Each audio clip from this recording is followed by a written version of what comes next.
सूचना केवल हमारे विचार हैं, वित्तीय सलाह नहीं। निर्णय लेने से पहले खुद शोध करें। किसी भी लाभ या हानि के लिए हम उत्तरदायी नहीं हैं।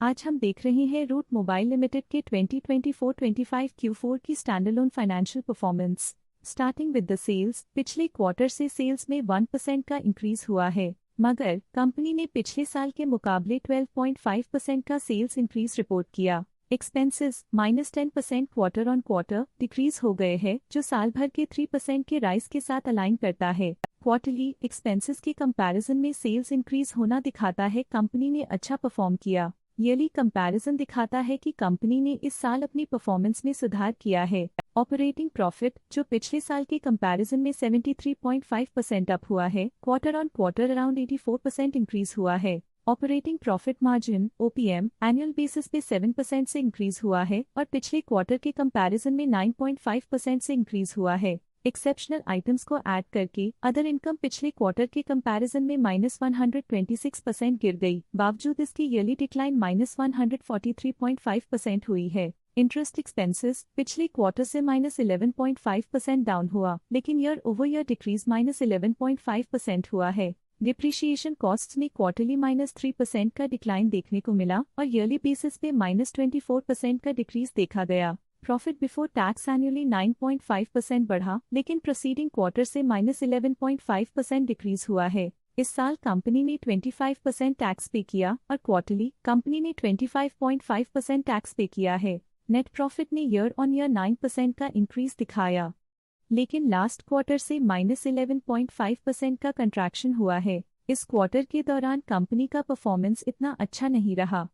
नेगेटिव नेट प्रॉफिट लॉसेस को इंडिकेट करता है। वहीं अगर एनुअल एनालिसिस की बात करें तो इस साल कंपनी का परफॉर्मेंस ठीक रहा। अर्निंग्स पर शेयर (EPS) में साल भर में 0.5% का इंक्रीज देखा गया, लेकिन क्वार्टरली में 11% की गिरावट भी नजर आई। इस क्वार्टर में कंपनी का EPS इतना अच्छा नहीं रहा। नेगेटिव प्रॉफिट कमजोर एफिशिएंसी को दिखाता है। रूट मोबाइल लिमिटेड के फाइनेंशियल स्नैपशॉट को रिव्यू करते हुए कुछ मुख्य ट्रेंड्स सामने आए हैं जो कंपनी की परफॉर्मेंस पे रोशनी डालते हैं। मार्च 2022 से मार्च 2025 तक रूट मोबाइल लिमिटेड की फाइनेंशियल जर्नी में सबसे पहले बात करते हैं सेल्स की। इस साल सेल्स में 25% की वृद्धि हुई है और पिछले 4 सालों में लगभग 1.5 गुना की वृद्धि हुई है, जो एक निरंतर अपवर्ड ट्रेंड को दर्शाता है। पिछले 3 साल से सेल्स लगातार बढ़ती जा रही है, जो मार्केट एक्सपेंशन और कंज्यूमर डिमांड में वृद्धि को दर्शाता है। अब बात करते हैं एक्सपेंसेस की। इस साल एक्सपेंसेस 20.5% बढ़े हैं और 4 सालों में 124% का इजाफा हुआ है।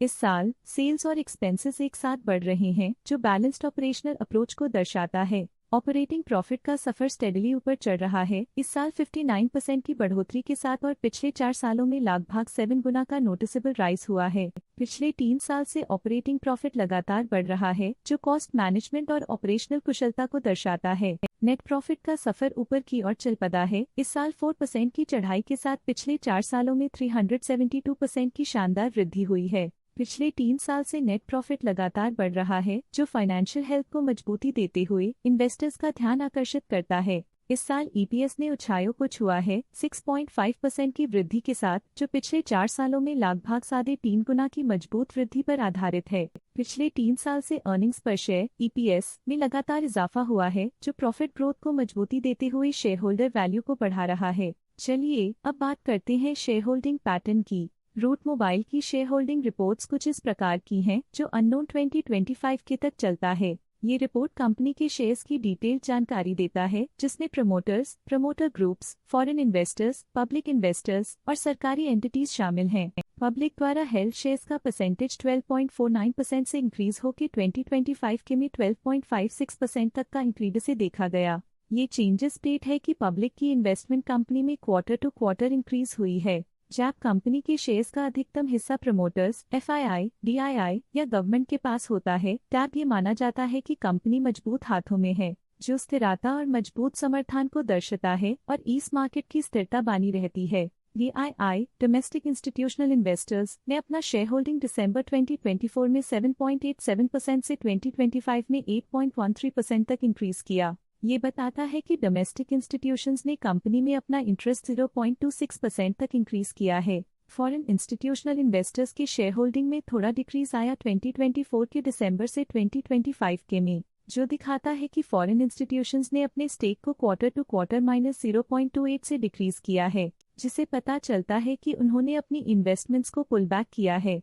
ये था कंपनी का करंट शेयर होल्डिंग पैटर्न। चलिए देखते हैं कुछ इंटरेस्टिंग प्रमोटर डील्स जो हाल ही में कंप्लीट हुई। 12 फरवरी 2025 को Route Mobile employ welfare trust ने 10,000 शेयर्स बेचे 1,176.2 रुपीस पर यूनिट के हिसाब से, जिसका टोटल था 1.2 करोड़। 6 जनवरी 2025 को Route Mobile employ welfare trust ने 24,900 शेयर्स पोर्टफोलियो से हटा दिए 1,405.35 रुपीस पर यूनिट के हिसाब से, जिसका टोटल था 3.5 करोड़। उम्मीद करते हैं कि इस क्वार्टर के प्रमोटर डील्स का ये विश्लेषण आपको पसंद आया होगा और उपयोगी लगा होगा। चलिए देखते हैं कुछ इंटरेस्टिंग DII डील्स जो हाल ही में कंप्लीट हुई। 6 मार्च 2025 को ग्रेविटॉन रिसर्च कैपिटल LLP ने 4.6 लाख शेयर्स अपने पोर्टफोलियो में शामिल किए 1,078.51 रुपीस पर यूनिट के हिसाब से, जिसका टोटल था 49.7 करोड़। 6 मार्च 2025 को ग्रेविटॉन रिसर्च कैपिटल LLP ने 4.6 लाख शेयर्स